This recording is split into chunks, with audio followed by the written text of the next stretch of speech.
सिर्फ पढ़ाई करने का मतलब ये नहीं होता कि आप रट लो किसी चीज को। पढ़ा जा रहा है सिर्फ ये नहीं किताब ले लिया रटे जा रहा है। एलपीजी क्या है?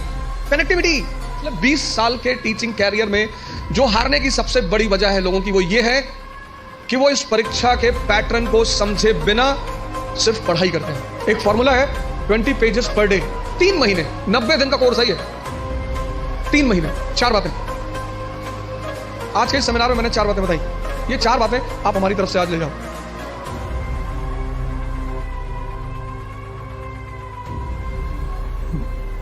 जय Hind friends.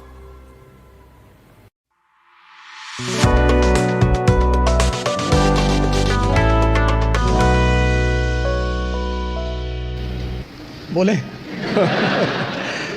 Good afternoon and जय हिंद। तैयारी में क्या करना है, प्रीलिम्स में क्या करना है, मेंस में क्या करना है, वो रामेश्वर बहुत अच्छे से बताएंगे। उस तरफ से गुजरे हैं तो ये उस पर बात करें।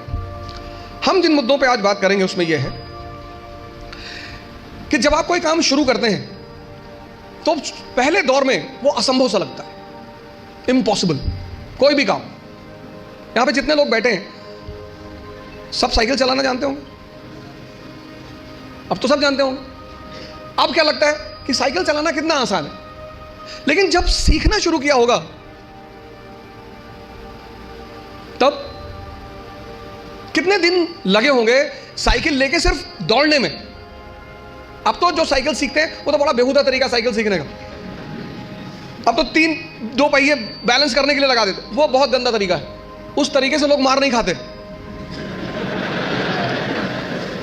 वो गंदा इसीलिए है, उस तरीके से कोई मार ही नहीं खाता। हम तो मार गए हैं। साइकिल लेके गए, गिर गए, हैंडल टेढ़ी हो गई, चैन टूट गई, उसके बाद घर पे कायदे की धुलाई भी हुई, तो दोनों पैरेलली चलता था। और 1980s में साइकिल होना ही बड़ी बात थी। आज तो बड़ी हिकारत भरी नजर से साइकिल को देखा जाता है, लेकिन 1980 में साइकिल होना बहुत बड़ी बात। और साइकिल कोई देना नहीं चाहता था। उसका एक ही तरीका होता था कि आप लेकर भागो, बस आप वेट करो। जैसे कहते हैं ना गुरिल्ला वॉर, कि पिताजी आए, साइकिल खड़ी की और गलती से अगर उन्होंने चाबी नहीं निकाली तो आपका काम हो गया। तो 10 दिन 15 दिन तो इसमें लगता था बैलेंस करने में। कितना असंभव लगता था साइकिल सीखना, और आज मजाक लगता है। अभी मेरी रामेश्वर से बात हो रही थी, मैंने कहा एक दिन में दुनिया बदल गई। बोले हाँ। लोग बदल गए? हाँ।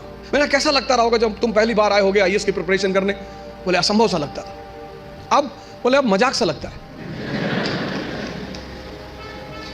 आज ये जहां बैठे वहां आईएएस मजाक है, और आप जहां बैठे हो वहां आईएएस असंभव है।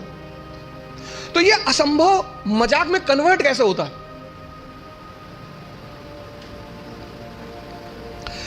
एक लड़के ने, उसकी गर्लफ्रेंड की शादी हो रही थी। अरे हो जाती है यार शादी इसमें इतना।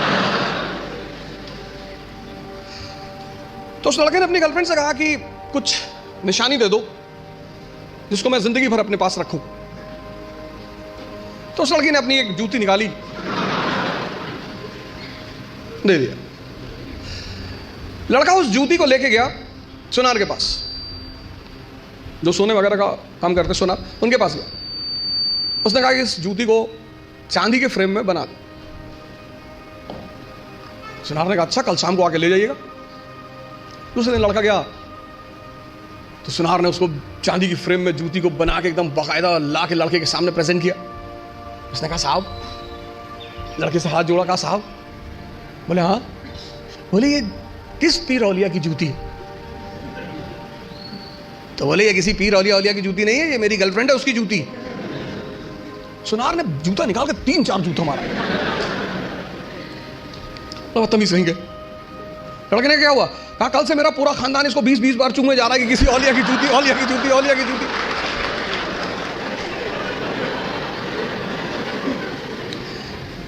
सर ये हंसने की बात नहीं है, ये समझने की बात है। बिना समझे किसी फील्ड में नहीं कूदना है। यहीं से तो शुरुआत है सेमिनार की, कि तुम जहां बैठे हो वहां आईएएस असंभव है, और रामेश्वर जहां बैठा है वहां आईएएस मजाक है। तो ये असंभव मजाक में कैसे बदले, कैसे तुम यहां आकर बैठो? उसका पहला सूत्र यही है कि जिस फील्ड में भी कूदना चाहते हो पहले उसको समझो, वो क्या है, उसमें क्या करना पड़ता है, उसके स्टेजेस क्या क्या हैं, कितना समय लगता है। दुनिया में असंभव ही मजाक बनते हैं। और ऐसे सामान्य, हम इकरा की एक बहुत अच्छी अदा रही है, हम हमेशा उस एस्पिरेंट को कॉल करते हैं जिसने वो असंभव को मजाक बनाया हो। सैफिन भी आया था, उसने भी असंभव को मजाक ही बनाया था। सामान्य, अति सामान्य परिवार, अति सामान्य, सामान्य भी नहीं, अति सामान्य। सामान्य में तो कम से कम आपको खाना मिल जाता है, माँ बाप कुछ पैसे भेज देते हैं। अति सामान्य, खाने का पता नहीं मिलेगा कि नहीं, पिताजी महीने में कितना पैसा भेजेंगे। अति सामान्य, अति सामान्य व्यक्ति के लिए लड़ना बहुत बड़ी बात होती है। लड़ना तो सबको है, लेकिन जो अति सामान्य है, पहला सूत्र यह है कि जिस भी फील्ड में कूदना है, बात समझ में आ रही ना, जिस भी फील्ड में कूदना है, जहां भी जाना है, जिसकी भी प्रिपरेशन करनी, साइकिल है प्रिपरेशन। आज तुम्हें साइकिल चलाना मजाक लगता है। आज जब तुमसे कोई कहता है कि भैया साइकिल चलाना सीखना है, तुम कहते अरे यार साइकिल में क्या है। अब तुम्हारे लिए क्या है ना, लेकिन वो जो पहले दिन लेकर चलेगा। तो पहला सूत्र जो मैं देखता हूं, मैंने बहुत सारे लड़कों को देखा पिछले 20 साल के टीचिंग कैरियर में, जो हारने की सबसे बड़ी वजह है लोगों की, वो ये है कि वो इस परीक्षा के पैटर्न को समझे बिना सिर्फ पढ़ाई करते हैं।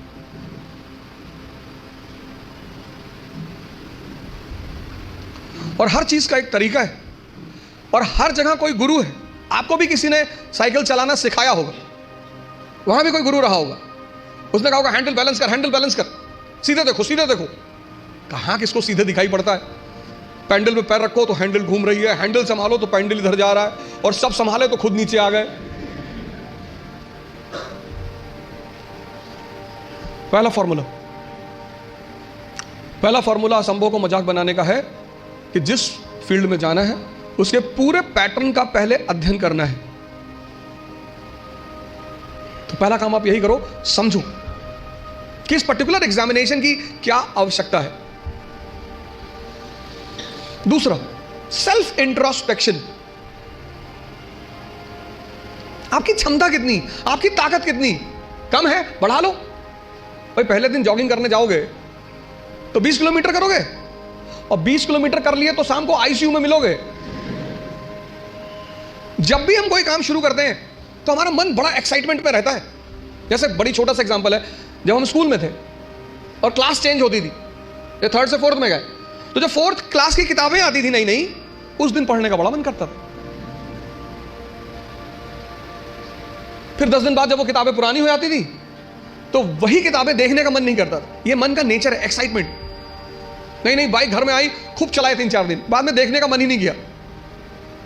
अपनी ताकत,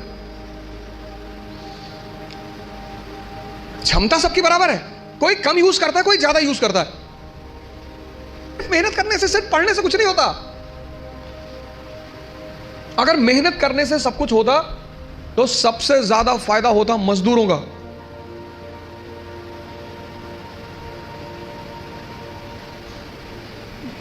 और राजा भी मेहनत करता है, मजदूर भी मेहनत करता है, मेहनत दोनों करते हैं। राजा की मेहनत छिप जाती है। क्यों छिप जाती है? क्योंकि वो फॉर्च्यूनर में चल रहा होता है, तो लोग उसकी मेहनत नहीं देख पाते, उसकी फॉर्च्यूनर देखते हैं, उसका कपड़ा देखते हैं, उसका घर देखते हैं, इसलिए राजा की मेहनत दिखाई नहीं पड़ती। लेकिन मजदूर की मेहनत दिखाई पड़ती है। मेहनत दोनों करते हैं। फर्क क्या होता है? एक बिना सूत्र के करता है, बिना फॉर्मूले के करता है, कुछ भी करता है। आज ये किताब खरीद लाया, कल वो किताब ले आएगा, फिर एनसीईआरटी ले आएगा, पढ़ा जा रहा है, पढ़ा जा रहा है। सदाशिव पेट में खड़ा है यवले चाय की दुकान पे, किसी ने कह दिया पॉलिटी की नई किताब आई है, तुरंत देखे, अच्छा कौन सी भाई साहब? पता लड़कों ने बता दी कि ये किताब, गए बाजार से किताब लिया। मजदूर का अप्रोच नहीं है। मेहनत तो करना ही है, वो उस पर तो बात ही नहीं करनी। मेहनत तो करना ही नहीं, मेहनत पे तो सॉरी बात ही नहीं करनी। बात करनी है मेहनत के अप्रोच पे। क्षमता सबके पास है। ये दो पेट हैं, मैं बार बार कहता हूं, एक पेट ये, एक ये। तो अगर ये 4 रोटी हजम करता है और पहले दिन तुमने इसे किसी दिन 15 रोटी दे दी, वॉमिटिंग शुरू।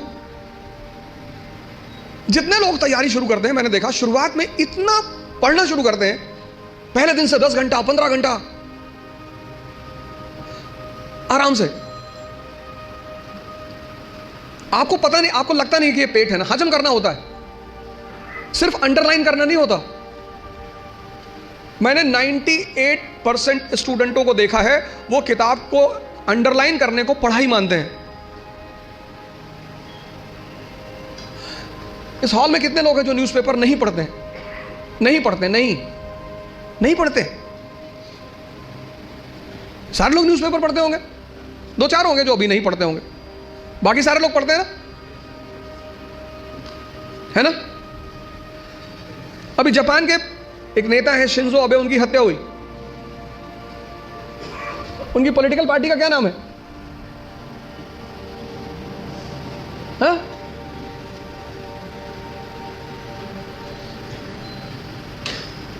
किसी को नहीं पता? अरे भैया, हफ्ते भर पहले की घटना है, पता ही नहीं, और अंडरलाइन किए होगे।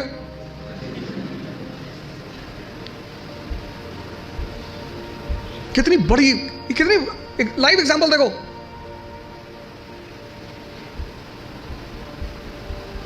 अपना स्व मूल्यांकन करना बहुत बड़ी बात होती है, सेल्फ इंट्रोस्पेक्शन। कभी कभी एहसास होता है हमें कि हम बहुत काम कर रहे हैं, कुछ होता नहीं उस वक्त। बात समझ में आ रही ना? इस क्षमता, यहां की जो डाइजेशन क्षमता है, ये दिखाई नहीं पड़ती ना, ये दिखाई पड़ता है।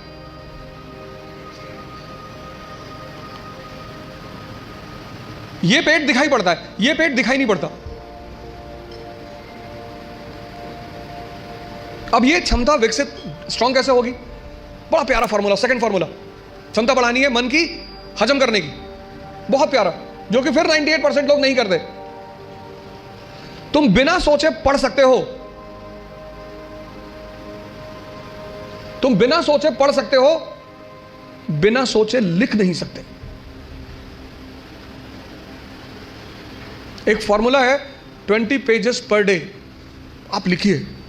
आप किसी भी कोचिंग जाते हैं, कहीं भी जाते हैं, कोई टॉपिक खत्म होता है, उस टॉपिक को आप कम से कम 5 बार लिखिए। आप पढ़ने की आदत छोड़िए, लिखना शुरू करिए। जितना आप लिखेंगे उतना सोचने की क्षमता या हजम करने की क्षमता डेवलप होगी। भाई पहले दिन जॉगिंग करने गए, 2 किलोमीटर गए, 5 दिन 6 दिन 2 किलोमीटर जाते रहे, फिर 10वें दिन 5 किलोमीटर, क्षमता बढ़ी ना? एक दिन में नहीं बढ़ेगी। यह दूसरा फॉर्मूला है। अपनी इंटरनल क्षमता को बढ़ाओ।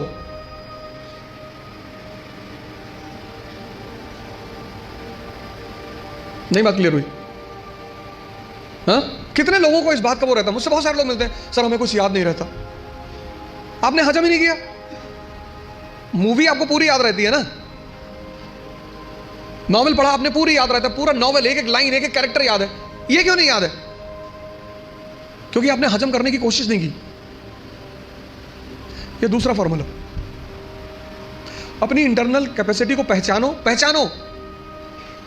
यही तो है सेल्फ इंट्रोस्पेक्शन। और अगर वो कम है, बढ़ा लो। 3 महीने, 90 दिन का कोर्स है ये। 3 महीने 3 महीने अगर 20 पेजेस लिख ले गए तो तुम बिलीव नहीं करोगे कि तुम्हारे सोचने की क्षमता कितनी डेवलप हो जाएगी, हजम करने की क्षमता कितनी डेवलप हो जाएगी। ये दूसरी चीज, अपना मूल्यांकन, अपनी ताकत को समझना कि मेरा पोटेंशियल लेवल क्या है। क्लास खत्म हुई, आप घर गए, आप जो 2.5 घंटा पढ़ा है उसको रीराइट करने की कोशिश करो। संभावना है कि आप सिर्फ 30% लिख पाएंगे, शायद। कुछ लोग तो 10% भी नहीं रिकॉल कर पाते। तो पहला काम क्या करना है? एग्जामिनेशन पैटर्न को समझना है। ये क्या है,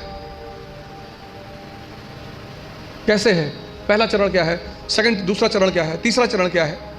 दूसरा क्या करना है? सेल्फ इंट्रोस्पेक्शन करना है। सेल्फ इंट्रोस्पेक्शन करो, दूसरा काम। अपनी क्षमता को पहचानो, अगर कम है, अगर तुम 2 किलोमीटर सिर्फ वॉक कर सकते हो एक दिन में, कोई बात नहीं, उसको 25-30 किलोमीटर तक पहुंचाओ। इन सब लोगों ने यही किया, अपनी क्षमता को पहचाना, सेल्फ इंट्रोस्पेक्ट किया, उसमें को बढ़ाया। हम जब तैयारी करने आए थे, हमको कुछ नहीं आता था।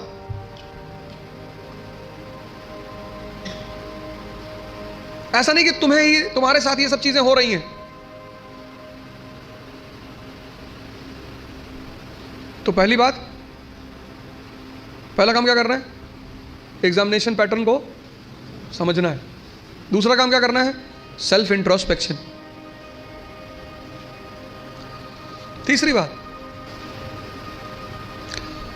कहावत है हिंदी में, लकीर के फकीर। मतलब उनको एक ट्रैक पे रख दो, वो उस ट्रैक से कभी हटेंगे ही नहीं। उतना ही करेंगे जितना बताया जाएगा, उतना ही बोलेंगे जितना कहा जाएगा। जो जिंदा दिमाग है, जिंदा, वो अपने समय को, जैसे अगर आप आईएएस मेंस का पेपर देखें तो 1970s के जो क्वेश्चन थे वो अलग थे, 1990s के क्वेश्चन अलग हो गए, फिर 2000 के बाद क्वेश्चन बिल्कुल अलग हो गए, और आज तो जो मेंस का पैटर्न है क्वेश्चन पूछने का, वो तो एकदम पलट चुका है। अमेरिका का एक विद्वान था, थॉमस जेफरसन, उसने कहा किसी भी संविधान को सिर्फ 19 साल चलना चाहिए। थॉमस जेफरसन, जब अमेरिका में संविधान लिखा जाने लगा तो उसने कहा किसी भी संविधान को सिर्फ 19 साल बस, क्योंकि 19 साल बाद बहुत सी चीजें बदल चुकी होंगी। तो जब चीजें बदल जाएंगी तो फिर संविधान लिखा जाएगा बदली हुई परिस्थिति के हिसाब से।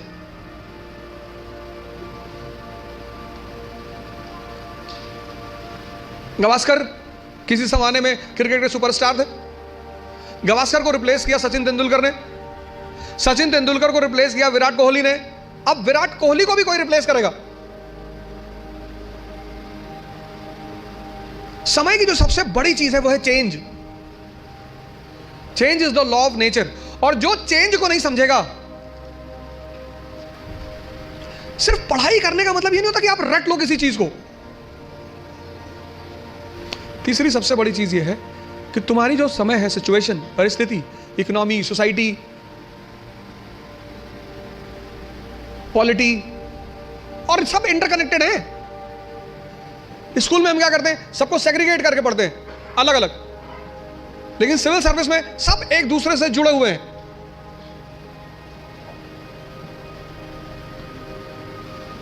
तुम्हारी जो परिस्थिति है, तुम्हारा जो समय है, उसको देखना, उस पर गौर करना बहुत जरूरी है। अगर तुम अपने समय को नहीं, उस परिस्थिति को नहीं पहचानते। 17s का क्वेश्चन पेपर अलग था क्योंकि तब इकोनॉमी और सोसाइटी अलग थी। 80s का क्वेश्चन पेपर अलग था क्योंकि तब इकोनॉमी और सोसाइटी अलग थी। 91 के बाद तो ड्रास्टिक चेंज आया, एलपीजी, तुरंत यू टर्न मारा एग्जामिनेशन पेपर ने, और अब एकदम अलग परिस्थिति दुनिया में चल रही है। पूरी दुनिया में, कहीं एक जगह नहीं चल रही है, पूरी दुनिया में।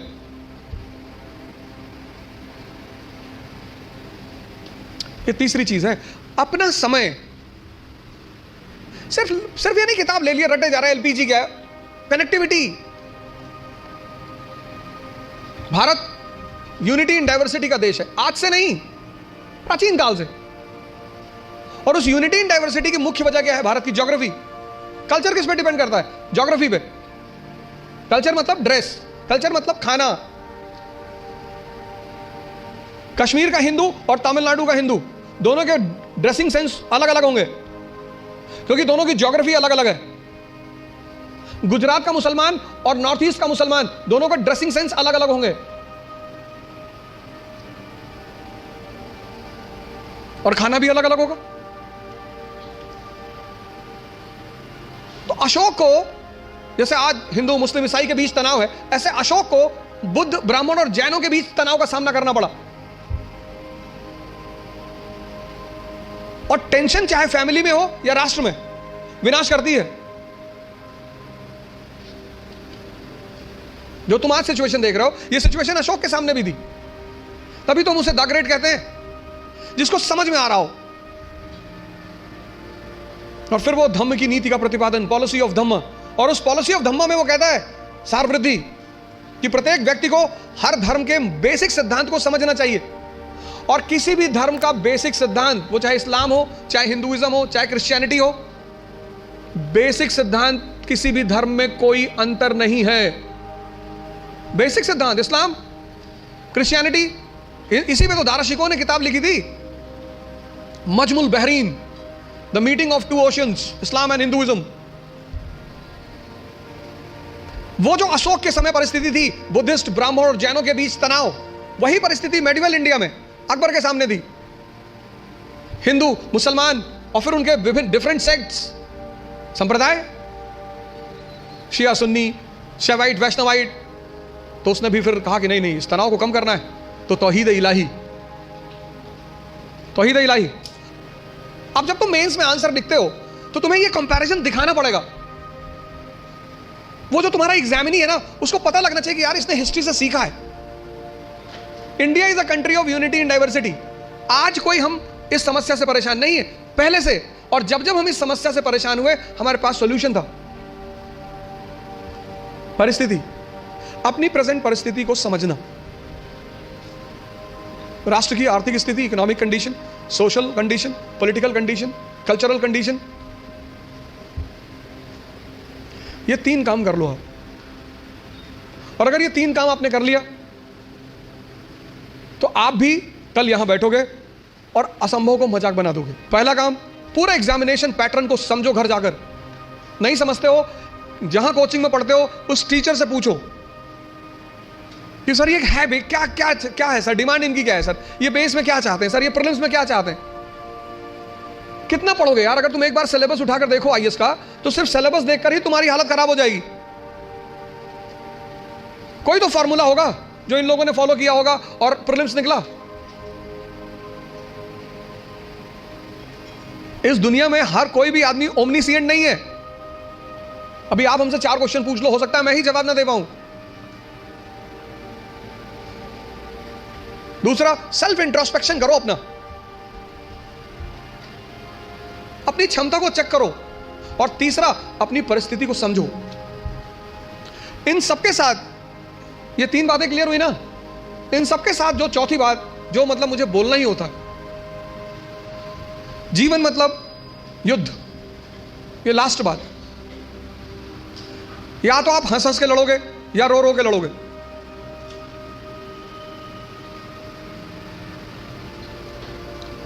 जीवन मतलब युद्ध। 2 लोगों के जीवन में कोई लड़ाई नहीं है। एक चपरासी के जीवन में, चपरासी, कुछ लोग मुझसे कहते हैं मुझे चैलेंजेस नहीं चाहिए लाइफ में। बहुत अच्छा, चपरासी बन जाओ। चपरासी का काम क्या है? साहब के ऑफिस के बाहर बैठा हुआ है, जो भी मिलने आया मीटिंग करा दी, वरना बैठे हुए, क्या फर्क पड़ता है। और वो भी चपरासी अगर ब्यूरोक्रेसी का है, जुडिशरी का है। भाई राजा से मिलने के लिए जो सबसे अहम आदमी होता है वो यही लोग होते हैं। यही इंफॉर्मेशन देते हैं, साहब कितने बजे आते हैं, साहब कितने बजे आते हैं, कहां जाते हैं, गोल्फ खेलने कहां जाते हैं।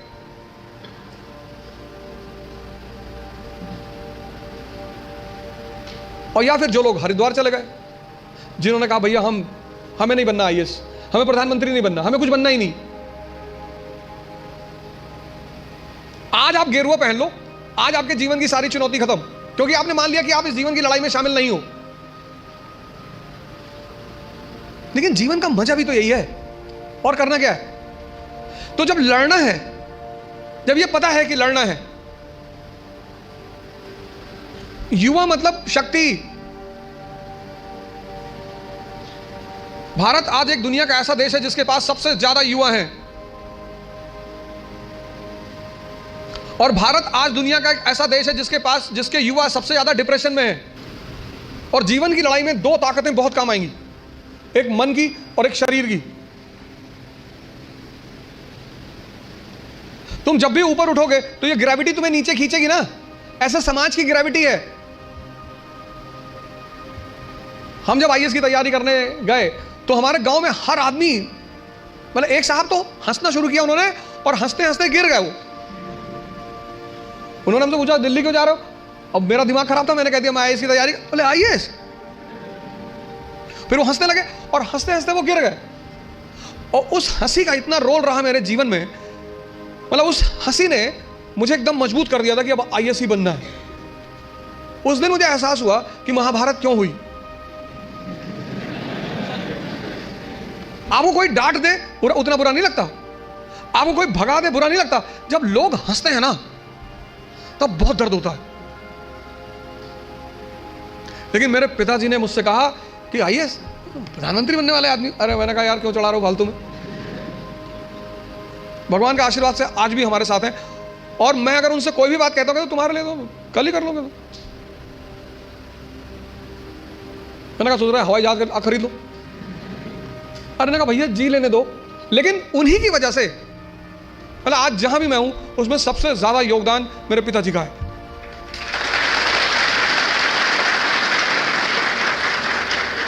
और वो योगदान क्या है सबसे ज्यादा बड़ा, उन्होंने मुझे कभी निराश नहीं किया। हमेशा हर चीज में अरे तुमसे क्यों नहीं होगा, तुम ही करोगे। तो मैं सब लोगों से यहां रिक्वेस्ट करूंगा कि आप योग और ध्यान से जरूर जुड़ें। ध्यान किसी धर्म का नहीं है, उस ध्यान पर किसी धर्म विशेष की मोनोपोली नहीं है। ध्यान का सीधा सा मतलब है अपने मन को समझना। आप में से बहुत सारे लोग हैं जो 10 घंटा पढ़ना चाहते हैं लेकिन ये पढ़ने ही नहीं देता होगा। तुम्हारी जीत किस पर निर्भर करती है? अगर इससे तुम्हारी दोस्ती हो गई और तुम जो करना चाहते हो उसमें ये तुम्हें सपोर्ट करने लगा, या तुम उठे सुबह, तुमने डिसाइड किया कि आज मैं 4 घंटे पढ़ूंगा और तुम्हारा मन तुम्हारे साथ बैठ गया और 8 घंटे बीत गए तुम्हें पता ही नहीं चला, वही तो ब्लेसिंग है। और तुमने टारगेट बनाया कि 6 घंटे पढ़ूंगा और 60 मिनट बाद तुम चाय पी रहे हो, बाहर खड़े हो गए। और चाय पी रहे हो तो बुरा नहीं कर रहे हो, चलो अच्छा कर रहे हो। तुम्हारा जो डिस्कशन है, तुम जब भी लोगों से बात करो तुम ये गौर करो कि किस मुद्दे पे कर रहे हो। सुष्मिता सेन शादी कर रही है,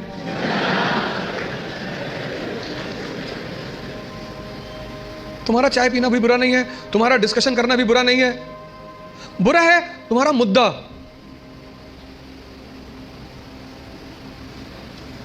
चलो बाहर निकल ही आए, बात कर रहे हो, कोई बात नहीं, तो किसी ऐसे मुद्दे को उठाओ जिससे, और डिबेट का मतलब झगड़ा नहीं, डिबेट का मतलब एक्सचेंज ऑफ इंफॉर्मेशन। पूरी जिंदगी तुम ये कभी नहीं कह पाओगे कि अब मुझे सब कुछ आता है, और जिस दिन तुमने ये कह दिया किसी मेंटल हॉस्पिटल जरूर चले जाना।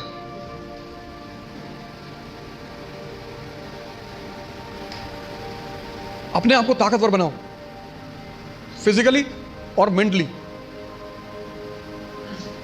क्योंकि यही ताकत तुम्हारा उत्साह बनेगी। मुझसे लोग पूछते हैं उत्साह कहां से आता है? शक्ति से। ये जो एंथुजियाज्म है, ये जो कॉन्फिडेंस है, ये ताकत का खेल है। अपनी पढ़ाई के साथ जिस चीज को तुम निगलेक्ट करते हो, तुम उस पर ध्यान ही नहीं देते, वो चीज है तुम्हारी पर्सनैलिटी। पढ़ाई के साथ साथ जो इक्वली इंपॉर्टेंट चीज है वो है पर्सनैलिटी, तुम्हारी साइकोलॉजी, तुम्हारा सोचने का तरीका। 4 बातें आज के इस सेमिनार में मैंने 4 बातें बताई। पहला, पैटर्न ऑफ एग्जामिनेशन। दूसरा, सेल्फ इंट्रोस्पेक्शन। तीसरा, सिचुएशन। और चौथा, पर्सनैलिटी। ये 4 बातें आप हमारी तरफ से आज ले जाओ। बाकी तो एग्जामिनेशन पैटर्न पर रामेश्वर अच्छा बोलेंगे, आप इनसे ज़्यादा सवाल करिएगा।